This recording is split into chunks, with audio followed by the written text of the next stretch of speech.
शेनवार दीस विधानसभेच्या फ्लोराचेर सीएमान जो एक इम्पॉर्टंट तसो कमेंट्स केले ते खूप स्वागतार्ह आसा. एक्चुअली हे कमेंट खूप लेट आयले तरी सुद्धा देर आहे दुरुस्त आहे असे जेन्ना म्हणतात तशे अर्थान आमी ताचे स्वागत करतात.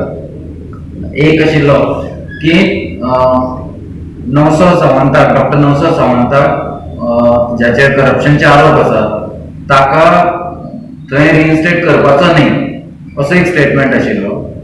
आनी दुसरो स्टेटमेंट आशिल्लो की गोवा डेअरीचे कोणतरी सिनियर ऑफिसराक एमडी म्हणून पोझिशन दिवंक जाय आशिल्लें अशें दोन स्टेटमेंटांनी केले. सावंतान इमिजिएटली त्या क्षणी रिजिग्नेशन दिवपाक जाय आशिल्लें. ही आमची पत्रकार परिशद चालू आसा पर्यंत ताची काय इच्छा दिसना, निलाद्रेपणाचो कळस आसा. हांव मागता की ताबडतोब नवसो सावंतान आजच्या आज आमी आठवण करून दिता फक्त की ताणें रिजिग्नेशन दिवपाचें, कारण ताचेर शेतकाराचो पयलींच विश्वास नाशिल्लो. आतां सरकाराचो आनी चीफ मिनिस्टरचो तोयी ना. त्यामुळे नवसो सावंतान आताच्या घडये रिजिग्नेशन दिवंक जाय.